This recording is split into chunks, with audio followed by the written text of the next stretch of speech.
e chamaram o Egito da Ásia Menor. Então, tudo isso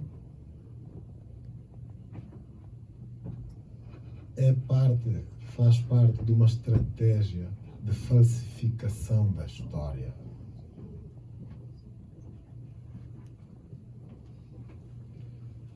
E isso aconteceu no século XIX.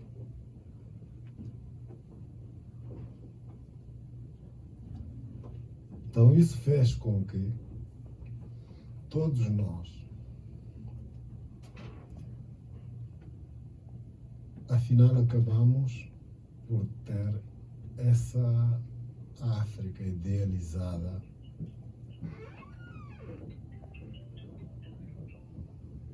na Alemanha e na França e na Inglaterra, e essa África desenhada para poder servir o propósito da expansão europeia e a falsificação da história e o engrandecimento do ego europeu. Isso é normal, porque até eu mesmo, se eu fosse um mandatário com poder para me expandir, para expandir o meu império, sabe-se lá o que eu não faria para me favorecer, entendem? Portanto, são outros jogos, mas é uma realidade da qual temos que falar. Então, isso reduziu uma história de mais de 10.000 anos, foi reduzida e comprimida num período de 500 anos só.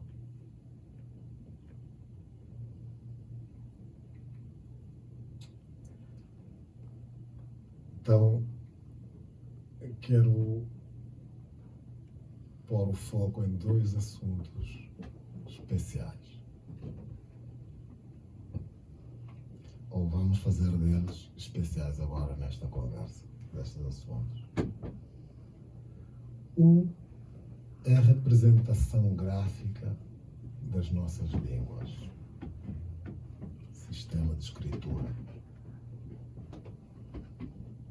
por via de ideograma ou por via de alfabeto. São duas coisas distintas.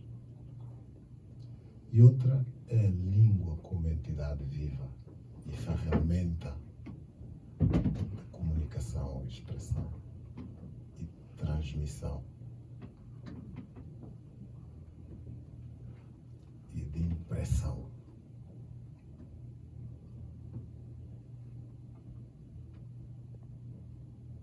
Pelo que entendemos,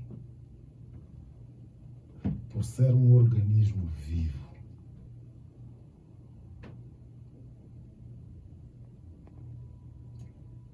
uma língua,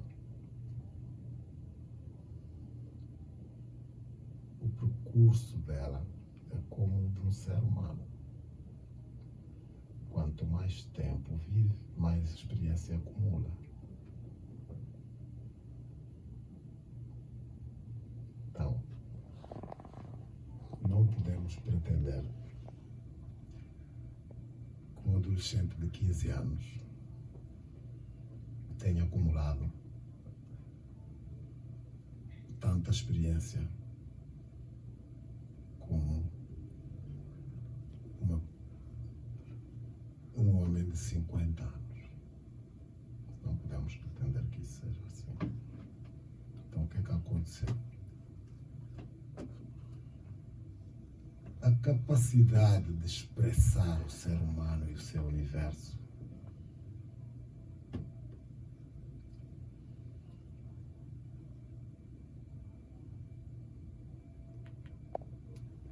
essa é a tentativa permanente de uma língua, é o exercício permanente de uma língua, sempre na exploração permanente de expressar o máximo possível o ser humano e o seu entorno, o seu universo. Então, por isso consideramos que uma língua que se fala de forma ininterrompida durante 4.000 anos, ou 5.000 anos, ou 6.000 anos, ou 7.000 anos, ou mais de 10.000 anos, de forma ininterrompida, e ela vai se transformando ao longo do tempo. Uma língua não fica parada, nunca, numa forma. Essa língua, a experiência que adquiriu e tudo o que viveu para poder expressar o ser humano, sempre será muito mais que outra língua que só tem 1.500 anos de experiência, de existência como organismo vivo e que vive de forma ininterrompida.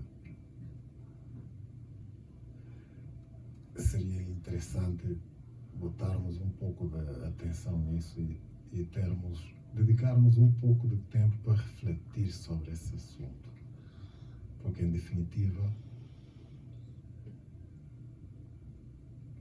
é do ser humano que estamos a tratar e as suas inquietudes.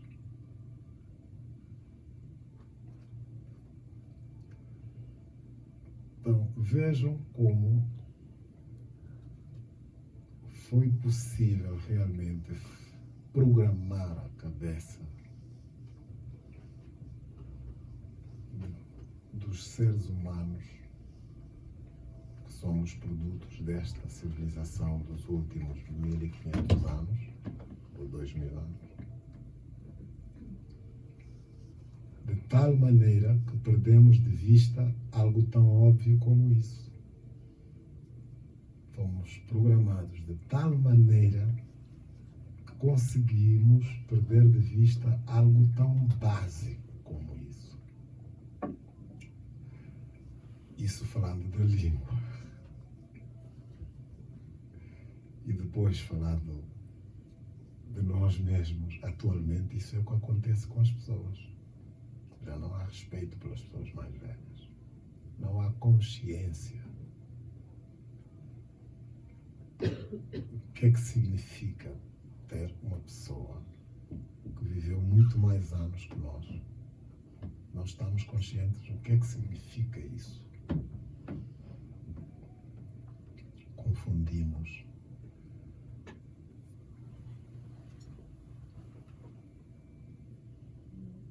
a erudição com sabedoria.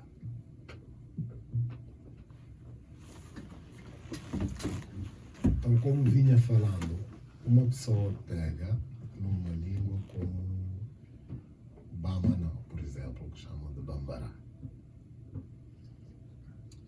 ou uma língua como o Yorubá, por exemplo,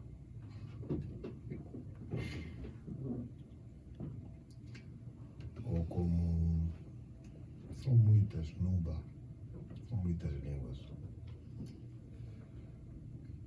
que são línguas que têm mais de 5 milénios garantidos.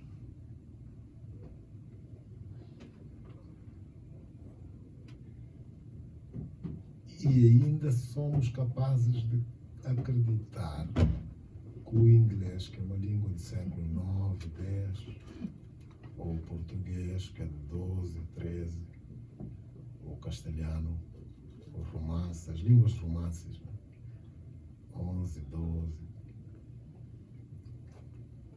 somos capazes de conceber com a nossa cabeça que essas línguas possam ser capazes, ou sejam, que sejam mesmo, já falamos de certeza, temos certeza, são capazes de expressar o ser humano muito melhor que o Yorubá. Vocês não estão a ver o que eu falo. Falo de algo muito grave.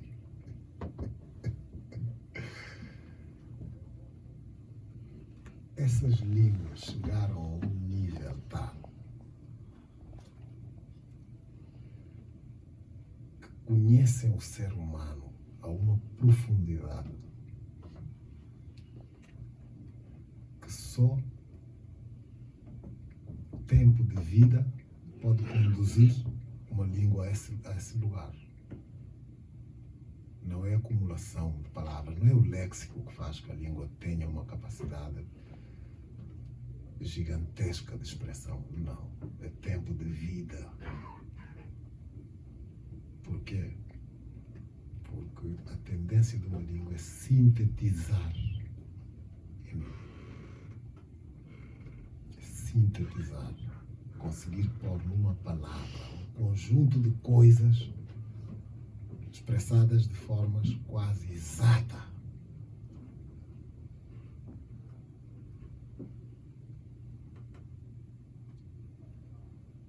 É a tendência natural das línguas. É sintetizar. Ainda que estejam classificadas na linguística, temos dois grupos de línguas. Línguas analíticas e línguas sintéticas. O chinês, o japonês, o quimbundo, o kikongo, o mandinga, são línguas sintéticas. E as línguas analíticas são línguas indo-europeias. E por outro lado, as sintéticas são todas tonais. Com uma mesma palavra tem 4 ou 5 tons. E cada mudança de tom muda o significado da palavra. E que não necessariamente tenham a mesma... E que não são palavras da mesma família. Não quer dizer que uma mesma palavra que chama o carvão, quando muda tom vai ser madeira, quando muda tom vai ser fogo. Não. Vai ser outra coisa. Vai ser outro lugar. Então essas línguas, para escrevê-las, o que é que eles fizeram? Criaram um conjunto de signos, perto de 900 signos, para poder expressar graficamente o som dessas línguas. E ainda de todos os signos antigos que ainda estão vigentes, o mais antigo encontra-se na Etiópia, o amárico, a marinha de Etiópia, tem 200 e tantas letras. Esse é um alfabeto já. Não são ideogramas, é um alfabeto que só está diretamente relacionado à fonética. 200 e tantas letras para poder expressar graficamente uma língua africana, porque são muita música envolvida no falar e não se pode reduzir em 24 ou 27 letras ou 33 letras, porque é assunto muito sério.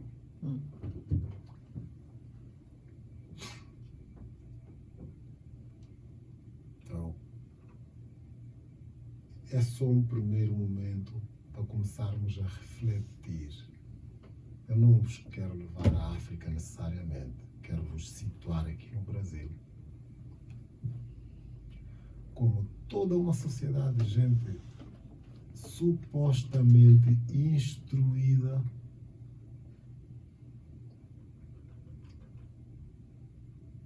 pode se sujeitar a um grau de descuido tal que não se dão conta que línguas como o tupi são milenárias, multimilenárias, e que reúnem toda essa riqueza da que falei, e que estão aqui.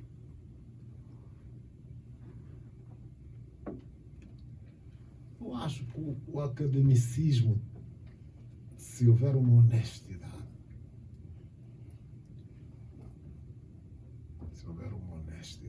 mesmo,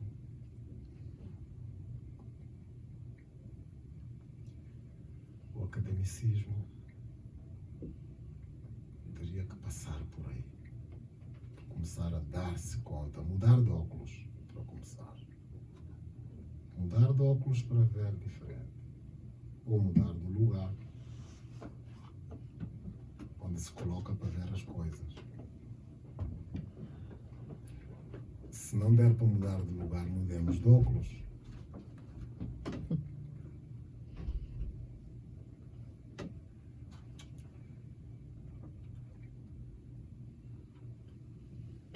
extremamente importante.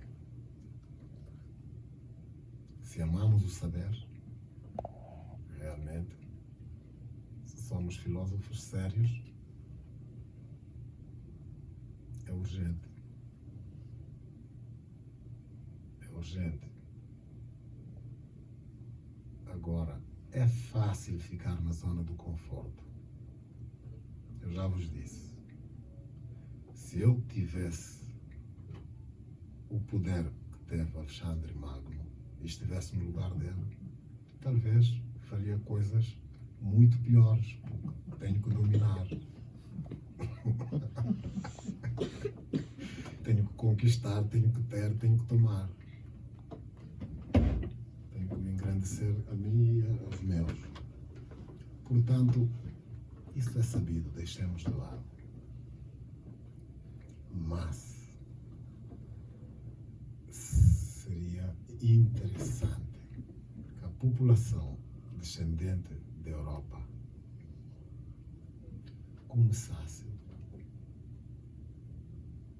a dar esses passos. E é o que está a acontecer. Aqui vos tenho, descendentes de europeus, dispostos a termos esta conversa.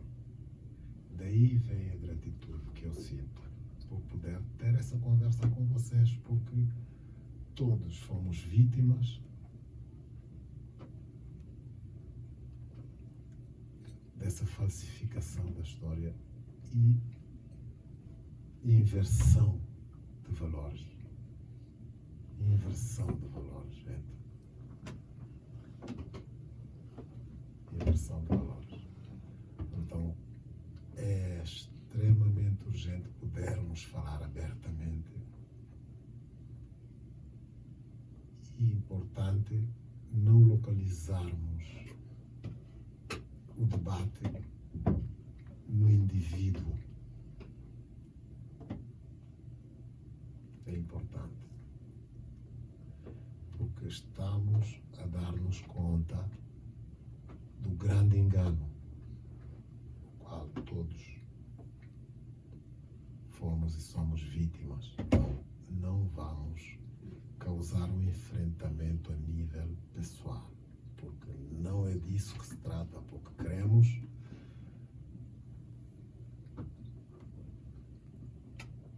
a tarefa é conseguir uma reconciliação do ser humano consigo mesmo.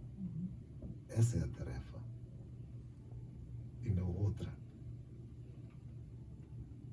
Então, é para isso que trabalhamos. Isso foi o que o Sheikh Anta Diop disse. O nosso mestre Sheikh Anta Diop disse que a luta é essa, é só para conseguir uma reconciliação do ser humano consigo mesmo. Não é enfrentamento entre africanos e não africanos, entre asiáticos e não asiáticos, europeus e não europeus. Não é disso que se trata. Agora, tem que acontecer uma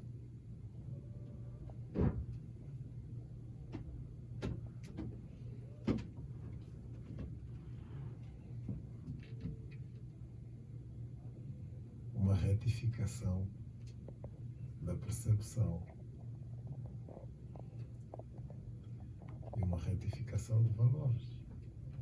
É isso.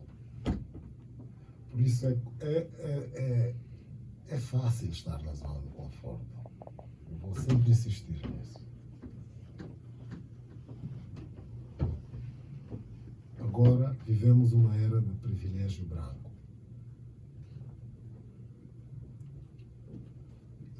E é fácil se localizar nesse lugar e ficar aí e pensar que não é nada comigo, porque eu estou bem, sou favorecido da história e não vou mover, tudo pode ficar como está. Mas o caso é que desta embarcação ninguém sai ileso. Ninguém sai daqui intacto. vamos ser todos salpicados de uma ou de outra maneira. Isso é a curto, a médio e a longo prazo.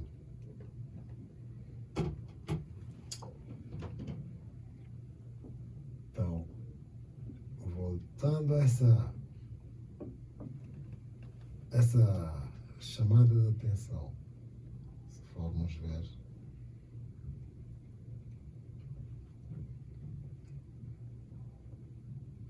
catalogaram o continente africano todo do continente ágrafo, povos ágrafos que